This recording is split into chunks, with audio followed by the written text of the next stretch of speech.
ಸಾರಿಗೆ ನೌಕರರು ಸರ್ಕಾರ ತಮ್ಮ ಬೇಡಿಕೆಗಳನ್ನ ಈಡೇರಿಸಿಲ್ಲ ಅಂತೇಳಿ ಈಗಾಗಲೇ ನಿನ್ನೆ ಮುಷ್ಕರಕ್ಕೆ ಮುಂದಾಗಿದ್ರು. ಇತ್ತ ನ್ಯಾಯಾಲಯ ಕೂಡ ತಡೆಯಾಜ್ಞೆ ಹೊಂದಿತ್ತು. ಸೊ ಹೀಗಾಗಿ ಒಂದಿಷ್ಟು ನ್ಯಾಯಾಲಯ ಮತ್ತೆ ಇಸ್ಮಾ ಜಾರಿಯಿಂದ ಸಾರಿಗೆ ನೌಕರರು ಮುಷ್ಕರವನ್ನ ಮುಂದಿನ ದಿನಗಳಲ್ಲಿ ನಾವು ಚರ್ಚೆ ಮಾಡಿ ಮುಷ್ಕರ ಹೋರಾಟ ಮಾಡಬೇಕಾ ಬೇಡವಾ ಅಂತೇಳಿ ಒಂದು ತೀರ್ಮಾನದಲ್ಲಿದ್ದಾರೆ. ಸೊ ಇದ್ರ ಬಗ್ಗೆ ಮಾತಾಡೋದಕ್ಕೆ ನಮ್ಮ ಜೊತೆ ಸಾರಿಗೆ ಸಚಿವರಾಗಿರುವಂತಹ ರಾಮಲಿಂಗಾರೆಡ್ಡಿ ಇದ್ದಾರೆ. ನಾನು ಮಾತಾಡಿಸ್ತಾ ಹೋಗ್ತೀನಿ. ಸರ್ ನಮಸ್ತೆ. ಈಗಾಗಲೇ ಸಾರಿಗೆ ನೌಕರರು ನಿನ್ನೆ ಮುಷ್ಕರ ಮಾಡಿದ್ರು. ಇದಕ್ಕೆ ಸಾಕಷ್ಟು ಅಂದ್ರೆ ಎಸ್ಮಾ ಕೂಡ ಜಾರಿ ಇತ್ತು, ಜೊತೆಗೆ ನ್ಯಾಯಾಲಯ ಕೂಡ ತಡೆಯಾಜ್ಞೆ ಕೊಟ್ಟಿತ್ತು. ಸೊ ಈ ಹಿನ್ನೆಲೆಯಲ್ಲಿ BMTCಯನ್ನ ಹೊರತುಪಡಿಸಿ ಇನ್ನುಳಿದ 4 ನಿಗಮಗಳಲ್ಲೂ ಕೂಡ ಸಾಕಷ್ಟು ನಿನ್ನೆ ಅಂದ್ರೆ ಮುಷ್ಕರಕ್ಕೆ ಮುಂದಾಗಿದ್ರು. ಸಾಕಷ್ಟು ಪ್ರಯಾಣಿಕರಿಗೂ ಕೂಡ ತೊಂದರೆ ಆಗಿತ್ತು.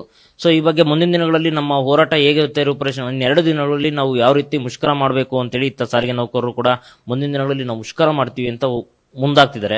ಸೊ ಇದಕ್ಕೆ ಸರ್ಕಾರ ಮುಷ್ಕರ ಮಾಡೋದಕ್ಕೆ ಬಿಟ್ಕೊಡುತ್ತಾ ಅಥವಾ ಏನಾದರೂ ಅವ್ರಿಗೆ ಸರಿಯಾದ ತೀರ್ಮಾನವನ್ನು ಬಗೆಹರಿಸುವಂತ ಕೆಲಸ ಮಾಡುತ್ತೆ ಸರ್? ಈಗ 4 ಬಾರಿ ಮುಖ್ಯಮಂತ್ರಿಗಳು ಅವ್ರ ಜೊತೆ ಚರ್ಚೆ ಮಾಡಿದ್ದಾರೆ. ಮತ್ತು ಚರ್ಚೆ ಮಾಡಿದಂಥ ಸಂದರ್ಭದಲ್ಲಿ ಅವರ ಬೇಡಿಕೆ 1/1/20ರಿಂದ ವೇತನ ಪರಿಷ್ಕರಣೆ ಆಗಬೇಕು ಅಂತೇಳಿ ಅವರ ಬೇಡಿಕೆ 4 ವರ್ಷಕ್ಕೊಮ್ಮೆ ಆಗಬೇಕು ಅಂತ ಅವ್ರದ್ದು. ಹಿಂದೆ 16ರಲ್ಲಿ 12ರಲ್ಲಿ ಅದೇ ರೀತಿ ಆಗಿತ್ತು. ಆಮೇಲೆ 20ರಲ್ಲಿ ಆಗಬೇಕಾಗಿರ್ತಕ್ಕಂಥದ್ದು ಕರೋನಾ ಕಾರಣದಿಂದ 23ರಲ್ಲಿ ಮಾಡಿದ್ರು. 23, 17/3/23ರಲ್ಲಿ ತೀರ್ಮಾನ ತಗೊಂಡು 1/3/23ರಿಂದ ಎಫೆಕ್ಟ್ ಆಗುತ್ತೆ ಅಂತ ಹಿಂದಿನ ಸರ್ಕಾರ ತೀರ್ಮಾನ ತಗೊಂಡು ನಾವು ಮಾಡಿದ್ದೆಲ್ಲ. ಇವತ್ತು ಅಶೋಕ್ ಅವರು ಮಾತಾಡ್ತಾರೆ, ವಿಜಯೇಂದ್ರ ಅವರು ಮಾತಾಡ್ತಾರೆ, ಇನ್ನು BJP ನಾಯಕರೆಲ್ಲ ಮಾತಾಡ್ತಾರೆ. ಆದರೆ ಅವ್ರದ್ದೇ ಸರ್ಕಾರ 1/3/23ರಿಂದ ವೇತನ ಪರಿಷ್ಕರಣೆ ಅಂತ ಅವ್ರ ಸರ್ಕಾರನೇ ತೀರ್ಮಾನ ತಗೊಂಡಿದ್ದು. ಇವತ್ತು ನೀತಿ ಮಾತಾಡ್ತಾರೆ ಅವರು. ಆಮೇಲೆ ಅದಾದಮೇಲೆ ಮಾತುಕತೆ ಮುರಿದು ಬಿತ್ತು. ಆಮೇಲೆ ಏಕಸಮಿತಿಯ ಸದಸ್ಯರಾದ ನಮ್ಮ ಶ್ರೀನಿವಾಸ ಮೂರ್ತಿಯವರು ಈ ರೋಡ್ ಟ್ರಾನ್ಸ್ಪೋರ್ಟ್ ಕಾರ್ಪೊರೇಷನ್ಸು ರಿಫಾರ್ಮೇಷನ್ ಬಗ್ಗೆ ಒಂದು ಸಮಿತಿ ಬೊಮ್ಮಾಯಿಯವರು ಮಾಡಿದರು. ಅವರ ಆ ಒಂದು ಸಮಿತಿಯ ಒಂದು ರಿಪೋರ್ಟ್ ಪ್ರಕಾರ ಪ್ರಥಮ 2 ವರ್ಷ ಕರೋನಾ ಇತ್ತು. ಆ ಸಂದರ್ಭದಲ್ಲಿ ರಾಜ್ಯ ಸರ್ಕಾರ 9,000 ಕೋಟಿ ಕೊಟ್ಟಿದ್ದರು. ಬೊಮ್ಮಾಯಿಯವರು ಯಡಿಯೂರಪ್ಪ ಅವ್ರ ಸರ್ಕಾರದಲ್ಲಿ 9,000 ಕೋಟಿ ಆಗ ಸ್ಯಾಲ್ರೀಸ್ಗೆ, ಡೀಸೆಲ್ಗೆ ಎಲ್ಲ ಕೊಟ್ಟಿದ್ದರು. ಅದರಿಂದ ಮೊದಲನೇ 2 ವರ್ಷ ಬೇಡ, ಇನ್ನು ಉಳಿದಿರ್ತಕ್ಕಂಥ 14 ತಿಂಗಳು ಕೊಡಿ ಅಂತ ಅವ್ರು ಶಿಫಾರಸು ಮಾಡಿದರು. ಅದನ್ನು ಮುಖ್ಯಮಂತ್ರಿಗಳು ಒಪ್ಕೊಂಡಿದ್ದಾರೆ. ಆದರೆ ಇವರು ಹಿಂದಿನ BJP ಸರ್ಕಾರ ಮಾಡಿರ್ತಕ್ಕಂಥ 1/3/23ರಿಂದ ಏನು ವೇತನ ಪರಿಷ್ಕರಣೆ ಆಗಬೇಕು ಅಂತ ಆದೇಶ ಮಾಡಿದಾರಲ್ಲ, ಆದೇಶನೇ ಸರಿ ಇಲ್ಲ ಅಂತ ಇವರು ವಾದ ಮಾಡ್ತಾರೆ. ಇದು ಸರಿ ಇಲ್ಲ ಅಂತ ಹಿಂದೆನೇ ಇವರು ಫೈಟ್ ಮಾಡಬೇಕಾಗಿತ್ತು. ಈಗ ಹೇಗಿದ್ರು ಕೋರ್ಟ್ ಮುಂದೆ ಇದೆ. ಕೋರ್ಟು ಸ್ಟೇ ಕೊಟ್ಟಿದ್ದರು ಕೂಡ ಇವರು ಒಂದು ಅರ್ಧಷ್ಟಕ್ಕಿಂತಲೂ ಹೆಚ್ಚು ಜನ ಕೆಲಸಕ್ಕೆ ಬಂದಿರಲಿಲ್ಲ. ಬೆಂಗಳೂರು ಹೊರತುಪಡಿಸಿ ಉಳಿದ ಕಡೆ ಒಂದು 40-50% ಬಂದಿತ್ತು. ಮತ್ತು ಈಗ ನಾಳೆ ಕೋರ್ಟ್ ಇದೆ. ಕೋರ್ಟು ಏನು ತೀರ್ಮಾನ ತಗೊಳ್ತಾರೆ ಅದಕ್ಕೆ ಸರ್ಕಾರ ಬದ್ಧವಾಗಿರುತ್ತೆ.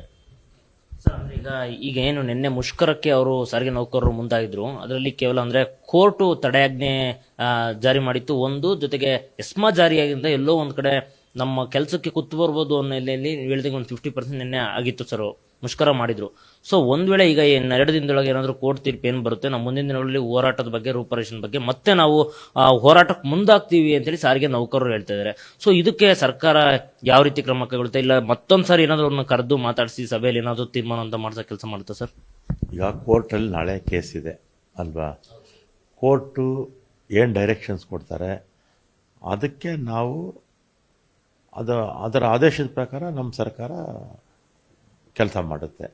ಆಮೇಲೆ ಕೋರ್ಟ್ ಆದೇಶ ಇದ್ದರೂ ಕೂಡ ಅವರು ಸ್ಟ್ರೈಕ್ ಮಾಡಿದ್ರು, ಅದು ಸರಿ ಇಲ್ಲ ನಾವು ಮಾಡ್ತೀವಿ, ನಮ್ಮ ಕೋರ್ಟ್ ಆದೇಶ ಬಂದಿಲ್ಲ ಅಂತೆಲ್ಲ ಅವ್ರು ಹೇಳಿದ್ದು ಸರಿ ಇಲ್ಲ. ಅದು ಯಾಕಂದರೆ ಕೋರ್ಟ್ ಎಲ್ಲರಿಗಿಂತಲೂ ದೊಡ್ಡದು ಕೋರ್ಟು ಅಲ್ವಾ? ಅದನ್ನು ನಾವು ಗೌರವಿಸ್ಬೇಕು, ಅವರು ಗೌರವಿಸ್ಬೇಕು. ನೋಡೋಣ, ನಾಳೆ ಕೋರ್ಟಲ್ಲಿರೋದ್ರಿಂದ ಹೆಚ್ಚಿಗೆ ಇದ್ರ ಬಗ್ಗೆ ಮಾತಾಡೋದು ಬೇಡ. ಮತ್ತು ಮುಖ್ಯಮಂತ್ರಿಗಳು ಕೂಡ ಭಾಳ ಸ್ಪಷ್ಟವಾಗಿ ಹೇಳಿದರು, ಮತ್ತೆ ಸೆಷನ್ ಆದಮೇಲೆ ಒಂದ್ಸಲಿ ಕೂತು ಮಾತಾಡೋಣ ಅಂತ ಹೇಳಿದರು. ಅವರು ಅದಕ್ಕೆ ಒಪ್ಪಲಿಲ್ಲ. ಇನ್ನೊಂದು ಟೀಮ್ ಇದೆ ಅಲ್ಲಿ, ಅದು ಒಕ್ಕೂಟ. ಅವರು ಎಲೆಕ್ಷನ್ಸ್ ಮಾಡಬೇಕು. 96ರಿಂದ ಎಲೆಕ್ಷನ್ಸ್ ಮಾಡಿಲ್ಲ. 96ರಿಂದ ಎಲೆಕ್ಷನ್ಸ್ ಮಾಡದೇ ಇರೋದ್ರಿಂದ ಕಡ್ಡಾಯವಾಗಿ ಎಲೆಕ್ಷನ್ ಮಾಡಿ ಅಂತ ಅವರು ಕೂಡ ಮುಖ್ಯಮಂತ್ರಿಗಳನ್ನ ಕೇಳಿಕೊಂಡ್ರು. ಮತ್ತು ಸಮಾನ ವೇತನ ಕೊಡಬೇಕು ಅಂತ ಅವ್ರದ್ದು ಡಿಮ್ಯಾಂಡ್ ಇದೆ. ಇದೆಲ್ಲ ಮುಖ್ಯಮಂತ್ರಿಗಳು ಪರಿಶೀಲನೆ ಮಾಡೋಣ ಅಂತ ಹೇಳಿದ್ದಾರೆ.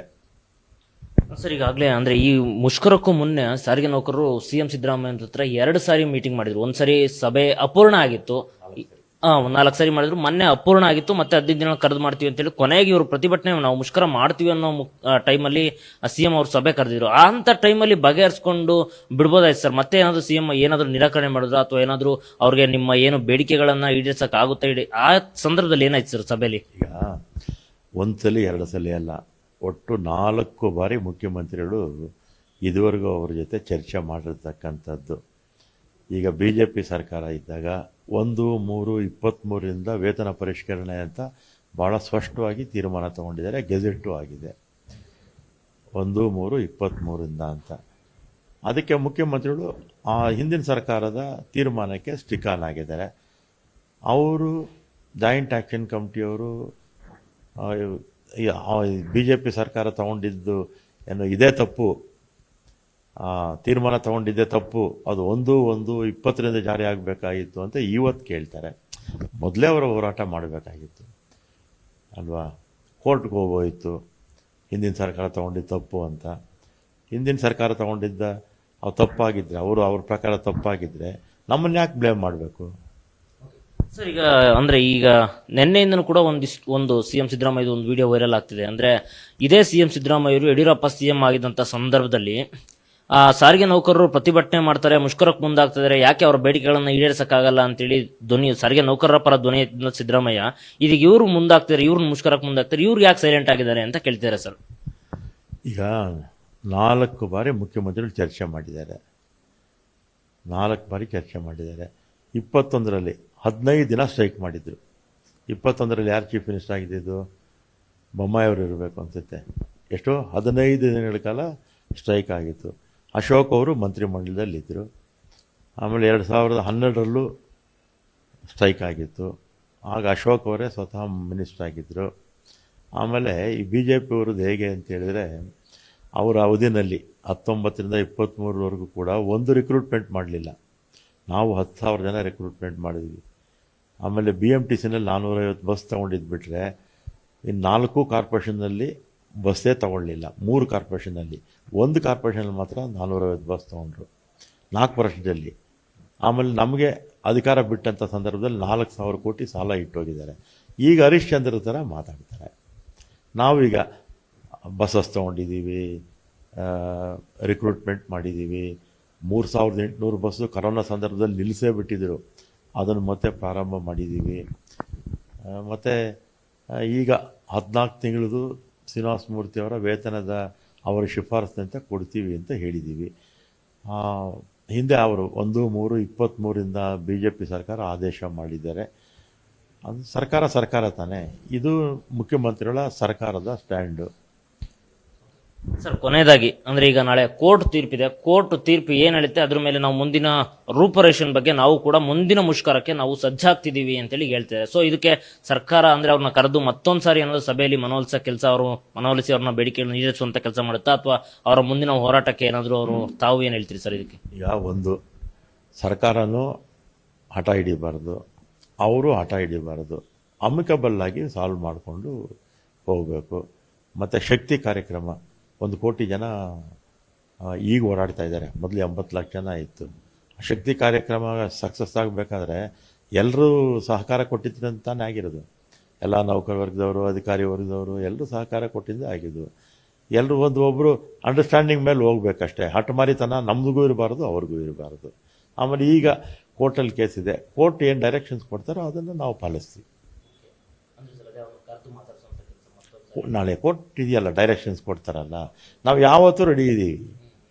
ನಾವು ಯಾವತ್ತೂ 4 ಬಾರಿ ಕರೆದಿದ್ದಾರೆ ಮುಖ್ಯಮಂತ್ರಿಗಳೇ. ಸೊ ಇದಿಷ್ಟು ಅಂದ್ರೆ ನಾಳೆ ಕೋರ್ಟ್ ತೀರ್ಪು ಏನಾಗುತ್ತೆ ಅದ್ರ ಮೇಲೆ ನಾವು ಮುಂದೆ ಯಾವ ರೀತಿ ಕ್ರಮ ಕೈಗೊಳ್ಳಬೇಕು ಅಂತೇಳಿ ಸಾರಿಗೆ ಸಚಿವ ರಾಮಲಿಂಗಾರೆಡ್ಡಿ ಹೇಳ್ತಿರೋದು. ಸೊ ಮುಂದಿನ ದಿನಗಳಲ್ಲಿ ಅಂದ್ರೆ ಸರ್ಕಾರ ಮತ್ತೆ ಈ ನೌಕರರ ಮಧ್ಯೆ ಒಟ್ಟಾರೆ ಪ್ರಯಾಣಿಕರಿಗೆ ತೊಂದರೆ ಆಗ್ತದೆ. ಸೊ ಹಾಗಾಗಿ ಯಾರು ಹಠ ಹಿಡಿಬಾರ್ದು, ಹಠ ಹಿಡಿದು ಪ್ರಯಾಣಿಕರಿಗೆ ಅನುಕೂಲ ಮಾಡಿಕೊಡ್ಬೇಕು ಅಂತೇಳಿ ಸಾರಿಗೆ ಸಚಿವರು ಹೇಳ್ತಿರುವಂತದ್ದು. ಸೊ ಮುಂದಿನ ದಿನಗಳಲ್ಲಿ ಹೋರಾಟ ಯಾವ ರೀತಿ ಇರುತ್ತೆ ಮತ್ತೆ ಸರ್ಕಾರ ಯಾವ ರೀತಿ ಕ್ರಮ ಕೈಗೊಳ್ಳುತ್ತೆ ಅಂತೇಳಿ ಕಾದು ನೋಡಬೇಕಾಗಿದೆ. ಕ್ಯಾಮ್ರಾ ಪರ್ಸನ್ ಪವನ್ ಜೊತೆ ಮಂಜುನಾಥ್ ಚಕ್ರ, ಪವರ್ ಟಿವಿ, ಬೆಂಗಳೂರು.